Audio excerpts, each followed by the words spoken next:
Bismillahirrahmanirrahim. Assalamualaikum warahmatullahi wabarakatuh. Alhamdulillah wassalatu wassalamu ala Rasulillah Muhammad bin Abdullah wa ala alihi wa sahbihi wa man walah wa ba'du. Nawaina ta'alluma wa ta'lima tadhakkura wa tadhkirna wa intifa' wa al-istifadah wal hatha ala tamassuki bi kitabillah wa sunnati rasulih sallallahu alaihi wasallam wa du'a ila al-huda wa dilalata ala al-khair ibtigha wajhillah mardatihi wa qurbihi wa thawabihi subhanahu wa ta'ala.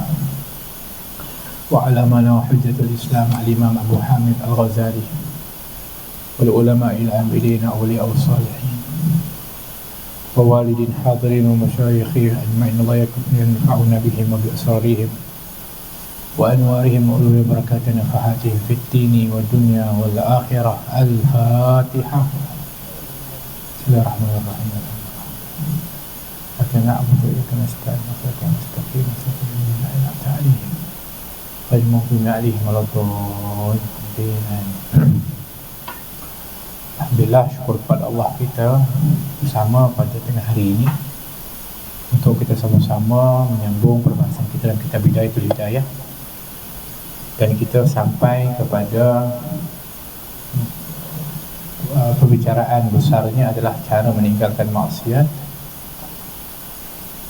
Dan kita sampai kepada, kalau tak salah saya lah, hadis, iaitu hadis Sayyidina Mu'adz, surat ke-144, betul ya?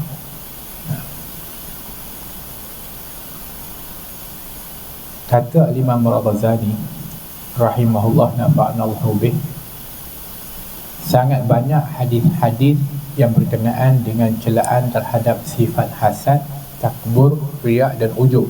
Sebab itu yang dibahaskan sebelum ini dipanggil maksiat hati, maksiat batin, yang mana dianya bersumber daripada sombong, riya, ujub, hasad, dengki.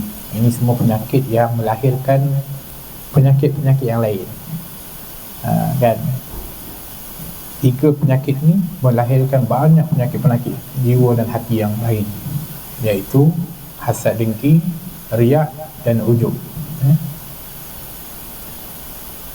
Jadi itulah kita bahaskan sebelum ini tentang penyakit-penyakit tersebut dan bahayanya dia, serta ancaman yang sangat besar kepada orang yang mempunyai penyakit ini, dan kebencian yang sangat besar orang-orang yang berpenyakit dengan penyakit hati ni, dengki ke orang, riak, iaitu tunjuk-tunjuk kat orang, nak orang puji, dan serta bangga diri.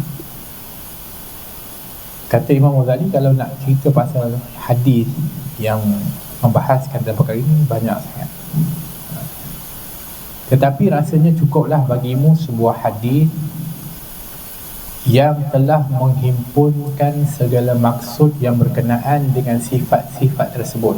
Maksudnya Imam Ghazali nak bawa satu hadis ni, dia kata ini pun hadis ni mencakup kepada perkara-perkara yang dibahaskan, iaitu tentang hasad, dengki, ada wujud, di mana Imam Abdullah bin Al-Mubarak radhiyallahu anhu, Abdullah bin Mubarak adalah seorang tabi'in dan juga seorang ulama dan seorang yang sangat zuhud, orang sangat wara' dan zuhud. Kita telah meriwayatkan dalam kitab Al-Zuhud dengan sanad beliau dari seorang lelaki, iaitu Khalid bin Ma'adan, yang pernah berkata kepada Mu'adz.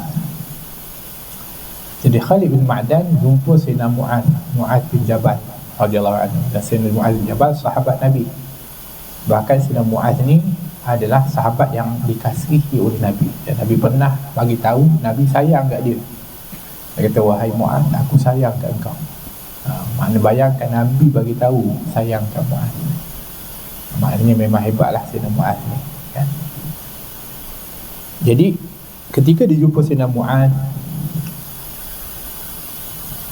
dia berkata kepada Mu'adz, wahai Mu'adz, ceritakanlah kepada aku sebuah hadis yang pernah engkau dengar daripada Rasulullah sallallahu alaihi wasallam.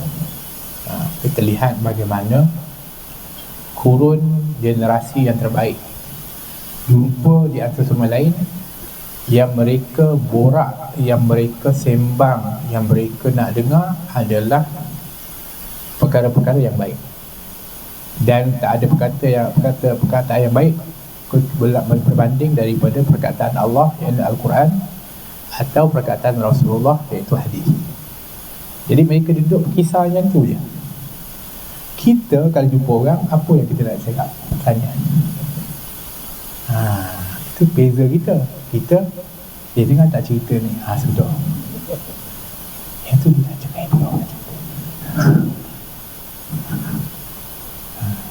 yang tu kita. Bezanya mereka ni tak. Jumpa je, boleh tak beritahu apa? Boleh dengar Rasulullah cakap apa-apa? Boleh tak beritahu? Macam tu. Masya Allah. Ini beza. Sebab itulah kurun itu menjadi kurun yang terbaik. Sebab apa yang mereka borakkan dan apa yang kita panggil viral pada waktu itu adalah merupakan perkataan-perkataan, cerita-cerita, perkara-perkara yang baik. Jadi kita ni masalahnya bukannya apa kita panggil tempatnya tak baik ataupun kita kata zamannya tak baik, bukan, tapi apa yang diisi di dalam zaman itu daripada beritanya, ceritanya, borak-boraknya, yang viralnya, itu yang mendatangkan, memburukkan zaman itu, ya. Berkata rawi hadis tersebut iaitu Khalid bin Ma'dan kepada Mu'adh lah, dia tanya begitu. Lalu Mu'adh menangis sehingga aku sangka ia tidak dapat berhenti. Tiba-tiba dia tanya macam tu, Sayyidina Mu'adh nangis sungguh-sungguh. Kan maknanya bukan nangis sikit-sikit, nangis sungguh-sungguh sampai dia kata bila nak berhenti nangis? Lamalah dia nangis tu.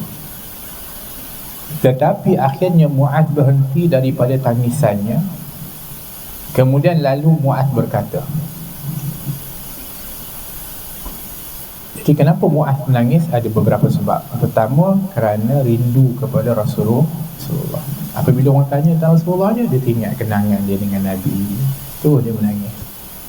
Sebab memang dia sayang sungguh. Dan dia pula, Mu'adh ni, yang dia lagi rasa sedih sangat tu, sebab dia tak sempat ada waktu Rasulullah wafat. Kerana dia diutuskan Nabi ke Yaman untuk berdakwah. Nabi hantar dia keluar Madinah, suruh pergi Yaman, pergi dakwah. Dan ucapan terakhir Nabi kata, wahai Mu'adh, nanti kamu, kalau kamu nanti pergi sana, kemudian kamu akan tak jumpa aku lagi dah. Nabi dah tahu dah dia nak akan wafat. Tu Mu'adh waktu tu berat hati nak pergi, tapi dah kena amanah. Tapi kata Nabi, apabila kau datang ke Madinah, jangan lupa untuk singgah ziarah kepada aku. Nabi pesan ziarah kepada Rasulullah SAW. Itu kita ni dianjurkan sangat kalau pergi Madinah ni, ziarah Rasulullah. Kalau ada orang-orang rasa tak perlu ziarah Rasulullah, tak ada manfaat, itu dia memang orang yang rugilah. Sebab Sayyidina Mu'adh ni, Nabi pesan, apabila kamu datang Madinah, jangan lupa ziarah aku. Kerana ziarah aku ketika aku telah meninggal dunia seperti ziarah aku ketika hidup. Tapi ialah Sayyidina Mu'adh ni, dia rindu, kasih kepada Nabi. Jadi dia menangis.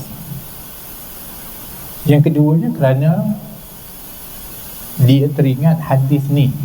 Jadi dia rasa sangat memberi kesan, terkesan sangat dengan pesanan Nabi SAW, sehingga dia menangis. Apa dia yang dia dengar daripada Rasulullah SAW, daripada hadis yang dia nak cerita ni? Dia kata, aku mendengar Rasulullah SAW pernah bersabda kepadaku, wahai Mu'adh, sebenarnya aku mahu menceritakan kepada kamu sebuah hadis. Jikalau engkau mampu memeliharanya, pasti ia akan memberi manfaat akan dikau di sisi Allah. Aku nak bagi tahu hadis yang kalau kamu dapat jaga, dapat amalkan, dapat jaga semua hadis ni, kamu akan dapat manfaat di sisi Allah. Tetapi jika engkau mensia-siakannya dan tidak memeliharanya, maka akan terputuslah hujahmu di hadapan Tuhan pada hari kiamat nanti. Masa terputus hujah, maksudnya kamu tak boleh nak bela diri dah. Kalau kamu tak atau mensia-siakan pesanan daripada peringatan ini. Apa kata Rasulullah SAW kata Muaz, wahai Muaz, kata Rasulullah, sesungguhnya Allah Subhanahu Wa Taala telah menjadikan 7 orang malaikat, iaitu 7 malaikat sebelum ia menciptakan langit dan bumi. Jadi Allah Subhanahu Wa Taala pertama menciptakan malaikat dia. Ada 7 malaikat yang diciptakan oleh Allah.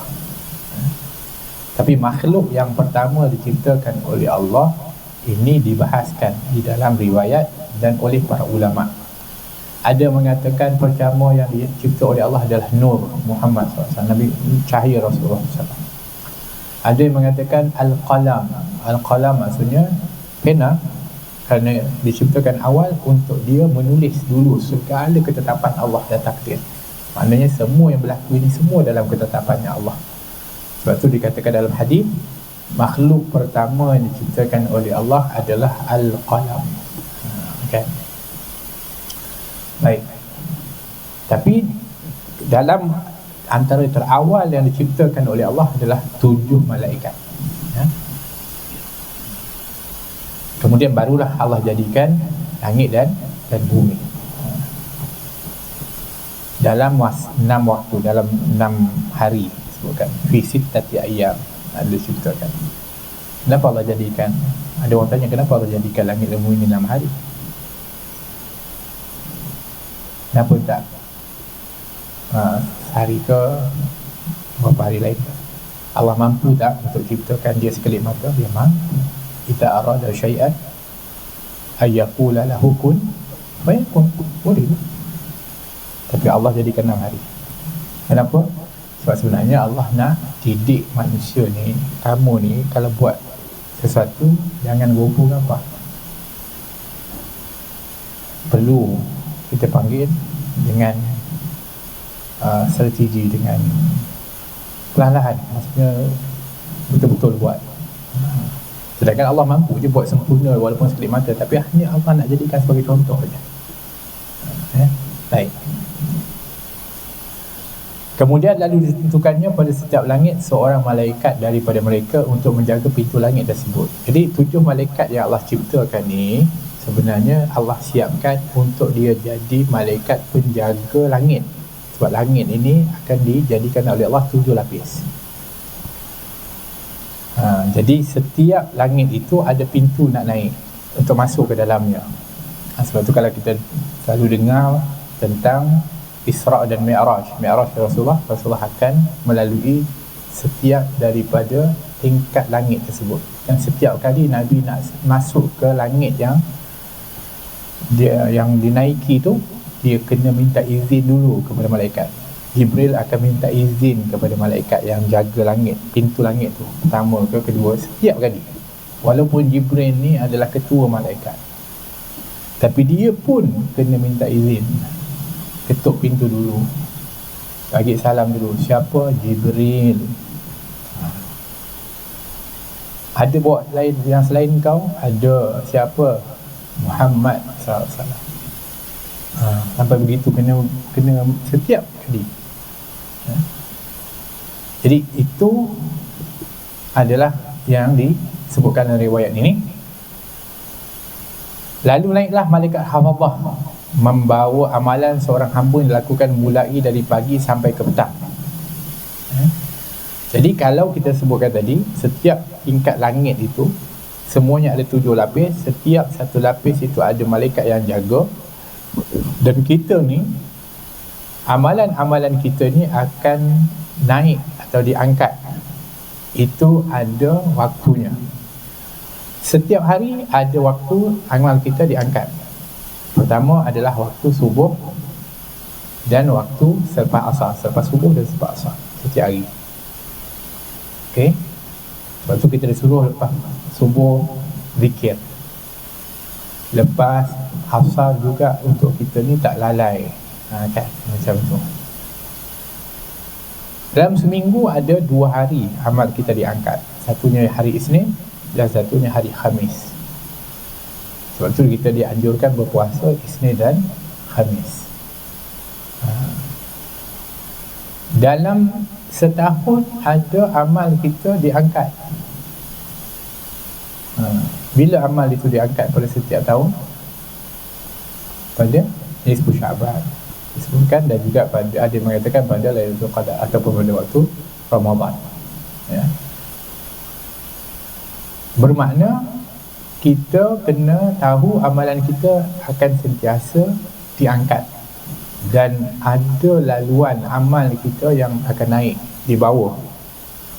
Sebab tu disebutkan seorang mukmin itu apabila dia meninggal dunia, orang beriman lah, ni orang baik betul, amal soleh, apabila dia meninggal akan ditangisi oleh dua benda.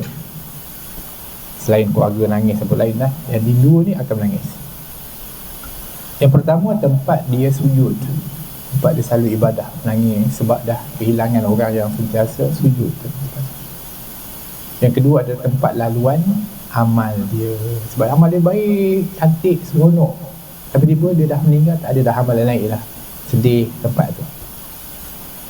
Lawan dia adalah kalau orang tu adalah orang yang maksiat dan kufur, maka tidak ditangisi oleh bumi dan langit pun.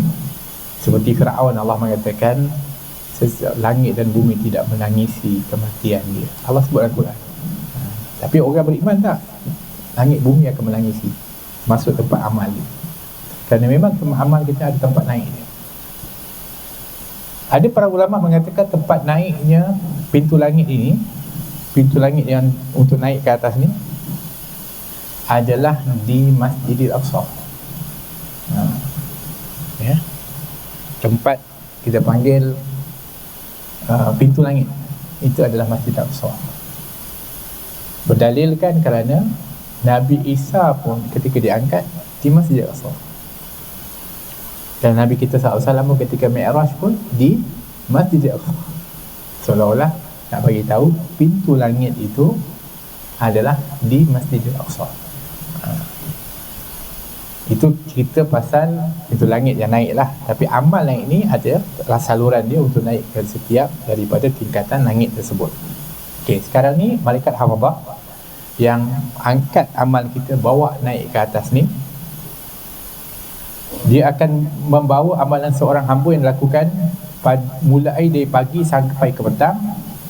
Amalan tersebut mempunyai nur bagaikan cahaya matahari. Maksudnya ni orang buat amal soleh, amal baik. So apabila dia nak angkat, dibawa tu, apa nama, catatan ataupun amalan tu dia bercahaya, indahlah macam matahari. Sehingga apabila malaikat hafazah yang membawa amalan hamba itu sampai ke langit yang pertama, nampak kalau ikut zahirnya tadi ni, gambaran dia indahlah sebab dia bercahaya macam matahari. Tapi apabila dia sampai langit pertama, dia sedang angkat tu, malaikat yang bawa ni, mereka menganggap bahawa amalan itu baik dan sangat banyak. Tapi ternyata apabila sampai ke langit pertama, lalu malaikat penjaga langit pertama itu lalu berkata, malaikat penjaga langit pertama itu bagi malaikat hafazah. Maknanya yang menjaga langit pertama tu, dia cakap dekat malaikat hafazah yang bawa amal ni, walaupun malaikat hafazah tu nampak macam amal ni hebat ni orang ni, ternyata apabila sampai dekat situ nak lepas langit pertama, dia kena lalu minta izin dulu dengan malaikat yang langit pertama, tak lepas. Bahkan malaikat langit pertama tu kata apa? Pukulkan dengan amalan ini akan muka orang yang mengerjakannya. Baik, terkejut mereka Allah. Maknanya tak layak nak lalu pun langit pertama. Kenapa? Kata malaikat itu, akulah malaikat penjaga ghibah. Maksudnya malaikat langit pertama ni dia takhasus, spesialis tentang ghibah, mengumpat. Maksudnya kalau mengumpat langit pertama pun tak lepas lah. Kalau orang yang mengumpat ni, amalan dia tak lepas lah. Jangan kata sampai langit ke berapa, langit pertama pun. Sebab tu ghibah atau mengumpat ni, dia punya kesalahan dia besar. dan dia termasuk minal kabair, dosa besar. Tapi orang yang anggap dia kecil dan normal, biasa. Bayangkan orang yang mengumpat orang, dia buatlah amal banyak pun, sampai langit pertama amal dia tak lepas. Sebab malaikat langit pertama ni, itu dia cek dulu. Sebab dia specialist dalam bidang tu. Memang Allah hanya letakkan dia kat situ. Apabila ada ribah dia dalam amal dia, amal lain pun dia akan campakkan balik. Allah telah menyuruhku supaya aku tidak membiarkan amalan orang yang mengumpat orang lain itu dapat melalui aku untuk terus naik ke atas. Jadi dia malaikat, dia taklah tugas dia. Walaupun mungkin malaikat Allah dah ketuk, janganlah tengok amalan dia banyak ni, bercahaya macam matahari. Okey, tapi dia mengumpat, tak boleh lepas. Kerana aku diperintahkan oleh Allah dan aku tidak pernah menyalahi perintah Allah. Ya Allah, tak tahulah macam mana kita ni bayangkan. Mana dahsyat, mengumpat ni rugi, rugi besar. Kemudian datang pula malaikat hafazah membawa amalan seorang hamba. Okey, sekarang ni itu orang tu dah tak lepas lah. Oh, ni orang mengumpat. Sekarang ni ada malaikat hafazah bawa amalan orang lain pula. Yang mana dia lihat amalan orang ni, menganggap bahawa amalan itu sangat baik dan sangat banyak. Malaikat itu berjaya melintasi langit pertama. Maknanya apabila dah sampai langit pertama, lepas dia, sebab dia tak mengumpat lah. Wah, Masya Allah. Jadi malaikat dia kata, dia memang hebat lah, dia lulus yang tingkat pertama, lulus. Kan? Kerana orang yang mengerjakan amalan tersebut tidak terlibat dengan dosa mengumpat orang, sehingga mereka sampai ke langit kedua. Lalu berkata malaikat penjaga langit yang kedua itu, berhenti kamu di sini dan pukulkan dengan amalan ini akan muka orang yang mengerjakannya. Tak lepas juga. Langit kedua pula. Kenapa? Kerana ia mengkehendaki dengan amalannya akan mendapat keuntungan dunia. Dia niat bukan ikhlas, dia niat nak dapat habuan dunia. Jadi Allah telah menyuruhku supaya ia tidak membiarkan mana orang seperti ini melintasi aku untuk terus naik ke atas. Selain daripada itu, ia juga suka membesarkan diri dalam majlis perjumpaan. Akulah malaikat penjaga kebesaran. Jadi maknanya dia tak lepas yang kedua ni bukan kerana dia mengumpat tak lepas pertama, kerana dia sombong, kerana dia riak, tak lepas dia. Sekarang ni amal ni nak serah kat siapa? Kat Allah lah. Kerana tak lepas pun, macam mana nak sampai kepada Allah. Lapisannya tu ada 7 lapis. Nanti kita akan tengok lepas 7 tu ada satu lapis last sekali lagi dahsyat. Maknanya bukan semudah itu amal nak diterima. Sebab tu Rasulullah kata, beramallah kamu sebanyak mana pun, tapi hanya yang diterima oleh Allah yang ikhlas sahaja. Satu. Yang keduanya, kata para ulama, kalaulah aku tahu ada amalan aku seperti kalimat subhanallah yang aku ucapkan diterima oleh Allah, aku akan buat kenduri untuk jamu satu kampung. Sebab kalau diterima, untung lah. Sekarang ni kita buat banyak-banyak, kita boleh tahu kita diterima atau tidak. Kita tak tahu. Jadi kita sekarang ni hanya berharap dan rasa takut kalau sekiranya tak terima. Itu al-khawf wal raja, itu takut dan harap mesti ada dalam diri kita. Tapi tak putus asa lah, kita kena usaha lah. Tapi belum tentu diterima, kerana ada banyak yang boleh menghambat amalan kita daripada lepas pada tingkatan-tingkatan tertentu. Yang ni, yang kedua ni, dia ada riak dan dia ada sombong.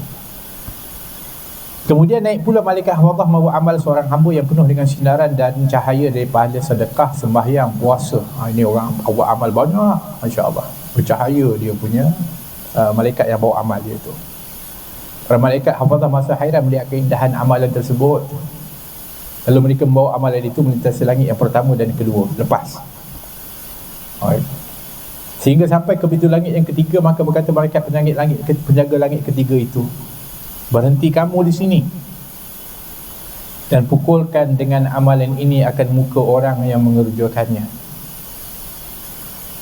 Akulah malaikat takbur. Allah menyuruhku supaya tidak membiarkan amalan orang yang takbur dapat melintasiku Orang itu sangat suka membesarkan diri dalam majlis orang ramai.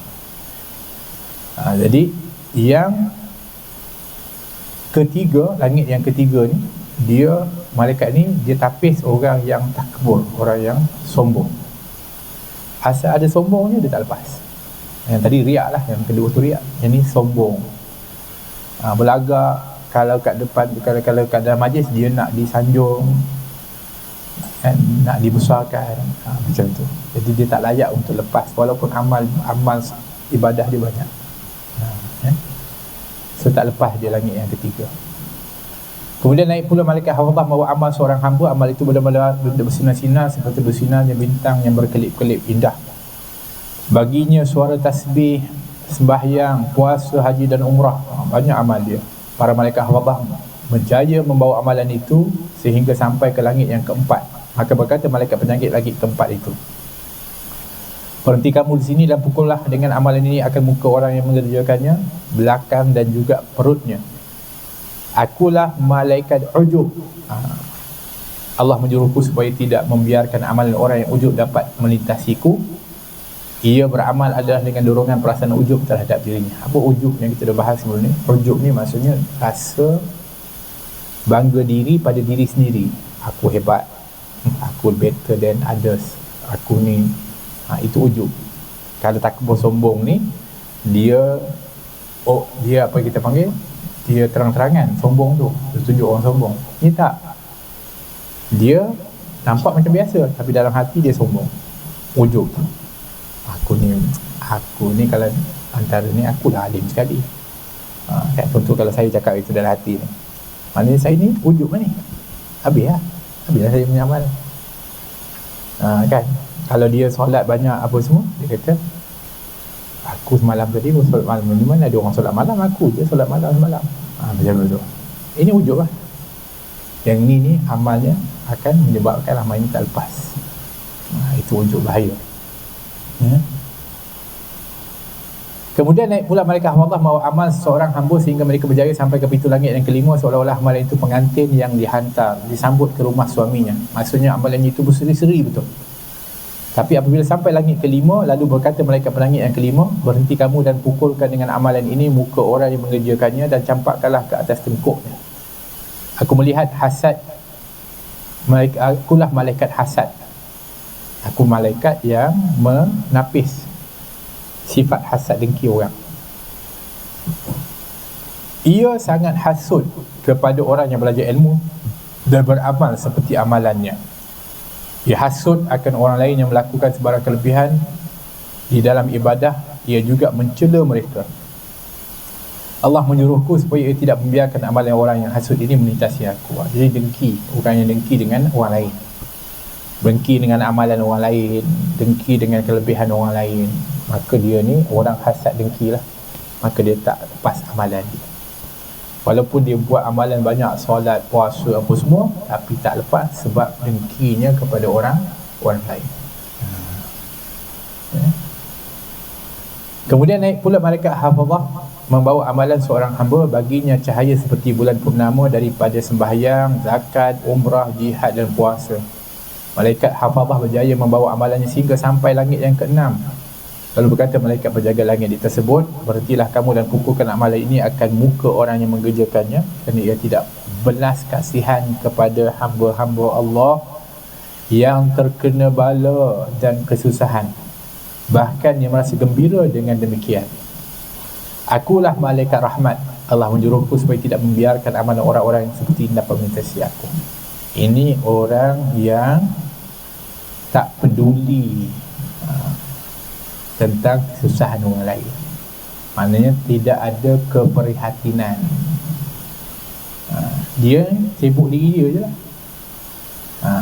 Sebab tu dalam sebuah hadis disebutkan man lam yahtam bi umuril muslimin falaysa minhum. Siapa yang tidak mengambil berat urusan orang Islam yang lain, maka dia bukan golongan orang Islam tu.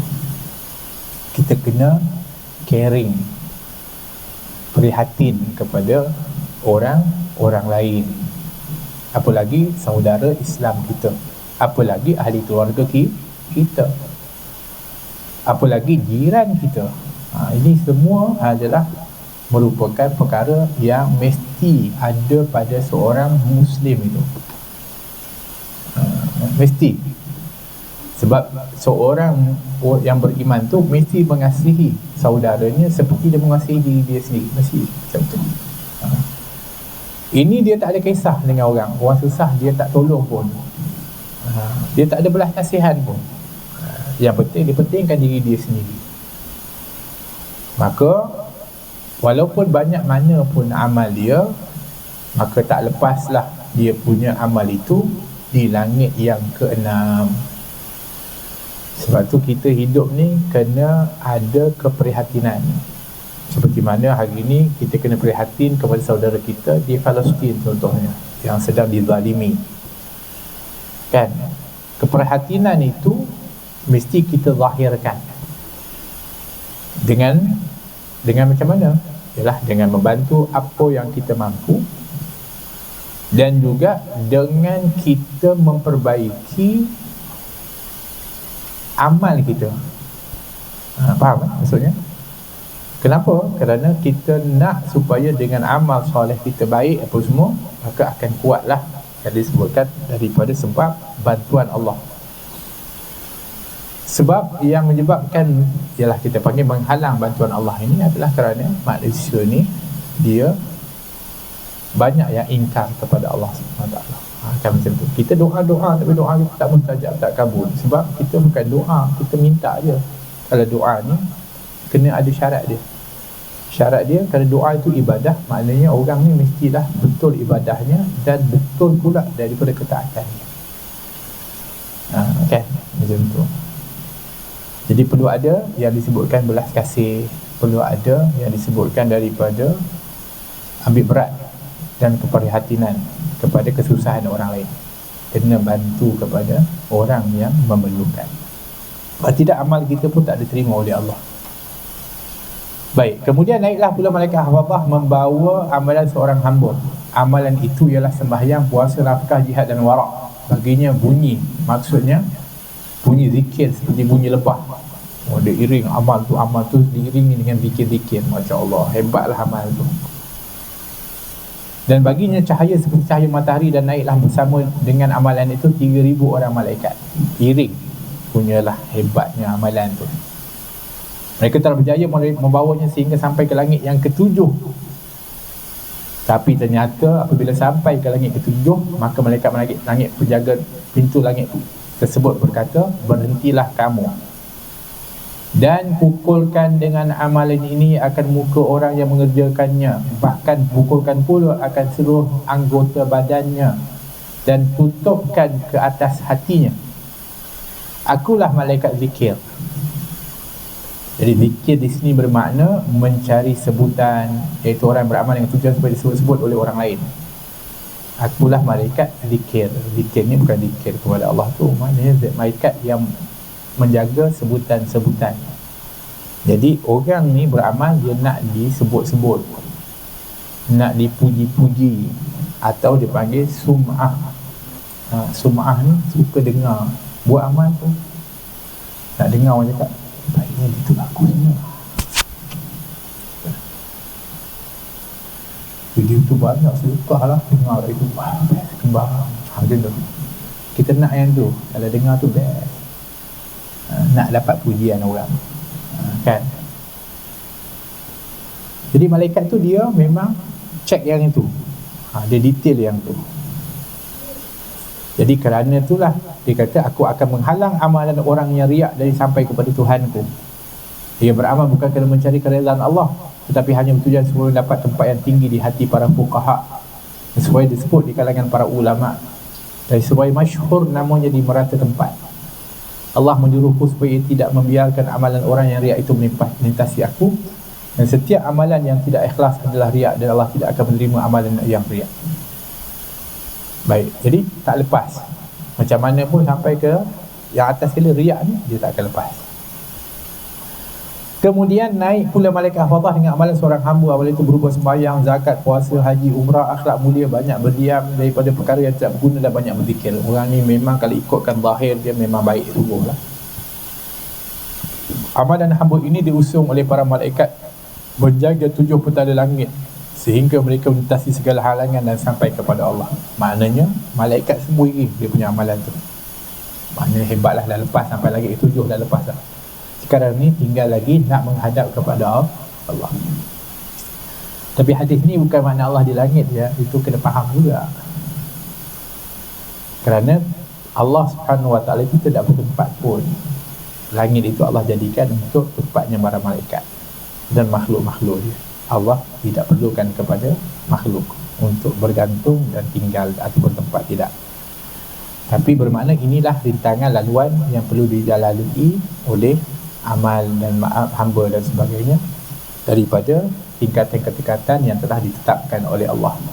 Tapi apabila sampai ke tahap amal itu nak sampai kepada Allah Subhanahu Wa Taala, maka para malaikat itu berhenti di hadapan Allah dan bersaksi dengan keikhlasan dan kebaikan amal tersebut. Lalu Allah berfirman kepada malaikat. Jadi malaikat kata, ya Allah, ini amalan yang semua lepas dah. Kalau ikutkan 7 saringan langit itu, dia lepas semua. Maknanya tak ada riak, tak ada sombong, prihatin dengan orang. Dia buat itu semuanya tak ada hasad dengki. Maknanya selepas, ya Allah, dia memang ikhlas, ya Allah. Ini malaikat punya sangkaan lah.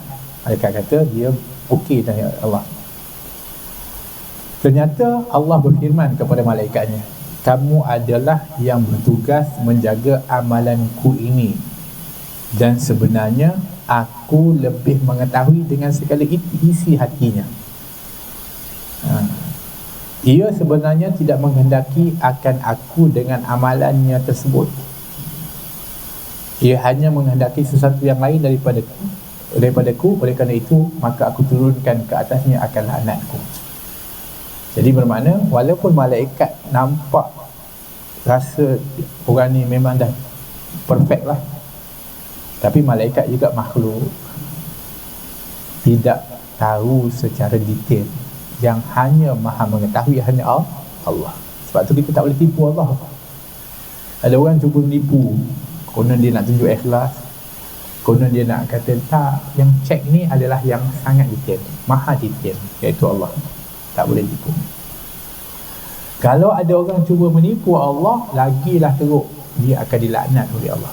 Seperti orang munafik, yukhadi'una Allah walladzina amanu. Orang munafik cuba menipu Allah dan orang-orang beriman. Wa ma yakhda'una illa anfusahum wa yash'urun. Mereka tak menipu kecuali sebenarnya menipu diri mereka sendiri, dan mereka tak mengetahuinya. Mereka tak merasakan. Suatu di akhirat nanti orang munafik ni, ketika mana nanti dia juga akan membawa cahaya amal. Kita semua akan bawa cahaya amal untuk melintasi titian sirat. Semua akan kena bawa cahaya, sebab titian sirat ni sangat gelap. Maka yang akan menyuluhnya adalah amal masing-masing. Ada orang amal dia besar, ada orang amal dia kecil. Sikit je lampu ada suluh, kalau tak kena gaya padam, jatuh dalam neraka. Orang munafik pun tak kalah cahayanya. Sebab zahirnya dia beramal, zahirnya dia beribadah, tapi hatinya itu sebenarnya munafik. Maka kerana kat dunia dulu dia konon nak tipu kepada Allah, maka kat akhirat pun dia akan tertipu. Dapat cahaya, tapi apabila jalan-jalan sama-sama dengan orang beriman, tiba-tiba cahaya mereka padam. Panik lah. Alamak, cahaya tak ada, padam. Para malaikat mengatakan, pergilah kamu kembali ke tempat tadi, maksudnya tempat awal tadi, untuk dapatkan cahaya tu. Maka mereka pergi ke sana, ternyata rupanya mereka jatuh ke dalam neraka. Maka cahaya mereka itu hanya tipu sahaja. Dulu cukup tipu Allah kononnya, sekarang kena tipu ada muka. Jadi bermakna tak ada orang yang boleh untuk menipu Allah, kerana Allah tu maha tahu. Lalu para malaikat tadi berkata, ke atasnya laknatmu dan juga laknat kami. Lalu melaknat akan dia 7 petala langit dan seisinya. Mendengar sabda Rasulullah SAW ini, lalu Muaz menangis seraya berkata, engkau adalah Rasulullah SAW, sedang aku adalah Muaz. Waktu Muaz dah dengar dah Nabi bersabda macam tu, habis Nabi sebut apa keadaan tu, Muaz takutlah, menangis. Dia kata, ya Rasulullah, engkau adalah Rasulullah, maknanya engkau ada jaminan dah. aku ni Mu'adh, hamba Allah biasa, kan? Bukan rasul. Maka bagaimana aku dapat selamat dan sejahtera? Maknanya Mu'adh kata, kalau begitu semua orang tak lepas lah ya Allah. Kalau begitu aku takut aku pun tak lepas. Kalau begitulah punya detail, beginilah punya dahsyat dia punya tapisan dia. Aku Mu'adh, kata Mu'adh, aku takut aku pun tak lepas, aku tak ada jaminan pun. Itu Sayyidina Mu'adh. Walaupun Sayyidina Mu'adh ni termasuk orang yang dijamin syurga. Mu'adh ni Allah dan Rasulullah kasihkan dia pun dia kata macam tu, kita ni macam mana, kan? Jadi dia pun tanya kepada Rasulullah, macam mana Rasulullah? Rasulullah jawab, hendaklah, dan ini pesanan untuk kita semua, hendaklah engkau ikuti aku walaupun hanya dengan sedikit amalan. Pertama, kenalah hidupkan sunnah Rasulullah. Buatlah walaupun sedikit mana pun yang penting kena buat. Satu. Wahai Mu'adh, kemudian Nabi bagi tahu macam mana kita nak hadapi dan lepas daripada perkara itu. Ini cara tips dia. Jaga lidahmu baik-baik daripada mencela saudaramu yang membaca Al-Quran, iaitu golongan ulama. Tak, zaman kita ni, minta maaf ya, ramai orang mengata ulama. Berapa ramai orang hari ni mengkondem Imam Syafi'i, berapa ramai orang kondem kepada Imam Nawawi, berapa ramai orang kondem ulama-ulama. Hati-hati, ulama-ulama dulu ke, ulama zaman sekarang ke, ini orang awam, jaga lidah. Kamu bukan orang yang layak untuk nak kata kat dia. Kalau orang di antara mereka lain lah, mungkin dia ada perbezaan pendapat. Kamu ni siapa kelayakan tiba-tiba nak berbeza pendapat, sedangkan kamu bukan orang-orang yang layak pun dalam taraf itu. Tak boleh. Kita kena jaga lidah tu. Tak setuju contohnya dengan tu, sebab kita belajar dengan orang ni, dia ada pendapat dia, kita bukan orang layak nak kata kat dia. Kalau orang yang tu tak nak kata, dia punya pasal lah. Tapi kita jaga lidah. Sebab hari ni banyaknya orang tidak ada adab dengan para ulama. Hati-hati. Satu. Dan pertanggunganlah segala dosamu ke atasmu, dan jangan engkau mempertanggungan dosamu ke atas mereka. Maksudnya, janganlah kita ni kalau buat salah, buat tu kita kata, ulama tu kata boleh, kita quote nama dia. Dia tak kata boleh pun, kita je gunakan hujah. Dan banyak hari ni orang buat macam tu, guna nama untuk kononnya ada dalil ataupun ada, sedangkan dia tak cakap pun. Ada tak orang macam tu? Ada. Ramai. Dia menipu atas nama ulama, nama apa namanya, orang-orang salih. Dan jangan engkau menganggap dirimu bersih. Janganlah, wala tuzakku anfusakum, kata Allah. Jangan kamu anggap diri kamu tu bersih, maknanya aku lah paling mulia. Jangan anggap diri kita mulia pada orang, tak. Dan jangan pula engkau mencela orang lain, dan jangan engkau memuji dirimu di hadapan mereka. Dan jangan engkau campurkan urusan dunia di dalam urusan akhirat. Jangan campurkan urusan dunia di dalam urusan akhirat. Maksudnya, kalau urusan dunia buat, jangan kamu campur adukkan dengan urusan akhirat. Sebab kalau kamu campurkan dia, nanti akhirnya tergadailah akhirat kamu. Banyak orang yang kerana dia campurkan urusan dunia dengan akhirat, akhirnya urusan akhirat itu dibelakangkan, kan? Dan jangan engkau menyombong diri di dalam majlis, nanti orang ramai akan takut kepadamu kerana kejahatanmu. Dan jangan engkau berbisik kepada seorang sedang seorang lagi ada di sisimu. Ini ada adab lah dalam pergaulan, kena jaga adab pergaulan. Kalau bisik dengan orang di depan orang lain, itu tak boleh sebenarnya, kecuali kita minta izin. Boleh tak kalau saya nak cakap private dengan dia? Boleh, minta izin. Tapi tak cakap dulu tu, bisik. Boleh tengok-tengok orang tu, orang asyik dia kata kat aku ke? Itu tak ada adab lah, maksudnya bahaya. Dan jangan engkau membesarkan dirimu, maka akan terputus daripadamu segala kebaikan di dunia dan di akhirat.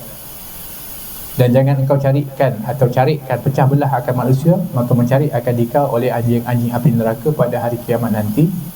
Allah SWT telah berfirman, wan nashitati nashta, asalnya demi yang mencari akan carikan.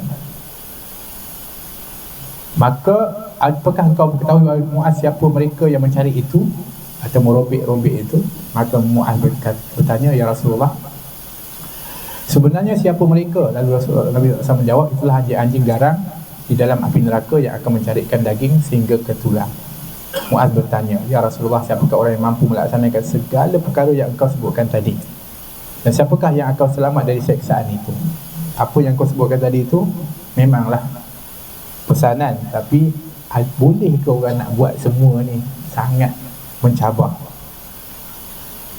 Nabi SAW menjawab, itu sebenarnya mudah bagi orang yang dimudahkan oleh Allah. Itulah, maknanya kalau Allah mudahkan, Allah beri hidayah, beri taufik, maka mudahlah bagi dia. Jadi kita ni kata, adakah saya ni termasuk orang yang dimudahkan oleh Allah? Lihat amalan kita. Kalau kita mudah buat baik, kita mudah jaga lidah, kita tak ada rasa hasad dengki dengan orang, mudah-mudahan itu tanda Allah nak berikan kebaikan dan mudahkan kepada kita. Tapi kita kena usaha lah, bukannya maknanya kita nak tunggu Allah bagi je, tak. Kena usaha. Kemudian lalu Khalid bin Ma'dan berkata, aku tidak pernah melihat seorang yang banyak membaca Al-Quran Al-Karim lebih daripada Muaz, kerana beliau faham terhadap hadis yang besar ini. Sebab itulah dia kata Khalid bin Ma'dan melihat keadaan Muaz bin Jabal ni, rupanya kerana dia tahu hadis ni, dia punya amalan jadi luar biasa sebab dia takut sangat, sehingga selalu baca Quran, kurang bercakap dengan orang, asyik baca Quran. Dia habiskan waktu dia dalam amal untuk dia panggil mempersiapkan diri dia untuk selamat di akhirat nanti. Wallahu ta'ala alam. Jadi itulah hadis yang mudah-mudahan memberikan kepada kita peringatan agar dapat kita ni sama-sama selamat daripada perkara-perkara yang boleh menyebabkan amal kita ditolak dan tak terima oleh Allah Subhanahu Wa Taala. Rabbana atina fid dunya hasanah wa fil akhirati hasanah wa qina adzabannar. Sallallahu alaihi wasallam Muhammad wa sallam. Alhamdulillahirabbil alamin. Wal a'fu minkum. Wassalamu alaikum warahmatullahi wabarakatuh.